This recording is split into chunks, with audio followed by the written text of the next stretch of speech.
L'Épître aux Romains, chapitre 11. Je demande donc, Dieu aurait-il rejeté son peuple? Certainement pas. En effet, je suis moi-même israélite, de la descendance d'Abraham, de la tribu de Benjamin. Dieu n'a pas rejeté son peuple qu'il a connu d'avance. Ne savez-vous pas ce que l'Écriture rapporte au sujet d'Élie quand le prophète adresse à Dieu cette plainte contre Israël? Seigneur, ils ont tué tes prophètes, ils ont démoli tes autels. Moi seul, je suis resté, et ils cherchent à m'enlever la vie. Mais quelle réponse Dieu lui donne-t-il? Je me suis réservé 7000 hommes qui n'ont pas plié les genoux devant Baal. De même, dans le temps présent aussi, il y a un reste conformément à l'élection de la grâce. Or, si c'est par grâce, ce n'est plus par les œuvres. Autrement, la grâce n'est plus une grâce. Et si c'est par les œuvres, ce n'est plus une grâce.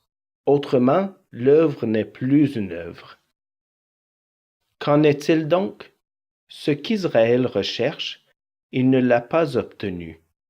Mais ceux qui ont été choisis l'ont obtenu, et les autres ont été endurcis. Comme il est écrit, Dieu leur a donné un esprit de torpeur, des yeux pour ne pas voir et des oreilles pour ne pas entendre, jusqu'à aujourd'hui. David aussi dit, que leur table soit pour eux un piège, un filet, un obstacle et un moyen de punition. Que leurs yeux soient obscurcis pour ne pas voir, fais-leur courber constamment le dos. Je demande donc, serait-ce pour tomber que les Israélites ont trébuché? Certainement pas. Mais grâce à leurs faux pas, les non-juifs ont eu accès au salut, afin de provoquer leur jalousie. Or, si leur faux pas a fait la richesse du monde, et leur déchéance la richesse des non-juifs, cela sera d'autant plus le cas avec leur complet rétablissement. Je vous le dis, à vous qui êtes d'origine non-juive, en tant qu'apôtre des non-juifs, je me montre fier de mon ministère, afin, si possible, de provoquer la jalousie de mon peuple et d'en sauver quelques-uns. En effet, si leur mise à l'écart a entraîné la réconciliation du monde, que produira leur réintégration, sinon le passage de la mort à la vie? Or, si la première part de pain est sainte, tout le pain l'est aussi. Et si la racine est sainte, les branches le sont aussi. Mais si quelques-unes des branches ont été coupées, et si toi, qui étais un olivier sauvage, tu as été greffé parmi les branches restantes, et tu es devenu participant de la racine et de la sève de l'olivier, ne te vante pas aux dépens de ces branches. Si tu te vantes, sache que ce n'est pas toi qui portes la racine, mais que c'est la racine qui te porte. Tu diras alors, des branches ont été coupées afin que moi je sois greffé. C'est vrai, elles ont été retranchées à cause de leur incrédulité, et toi, c'est par la foi que tu subsistes.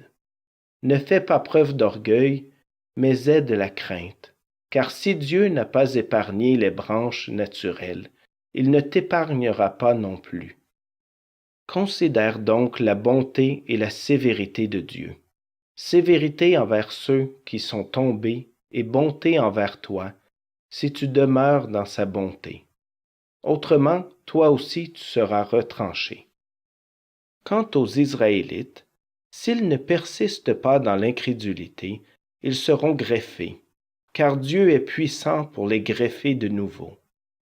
Si toi tu as été coupé de l'olivier sauvage auquel tu appartenais par nature, et greffé contrairement à ta nature sur l'olivier cultivé, à plus forte raison, eux seront-ils greffés conformément à leur nature sur leur propre olivier.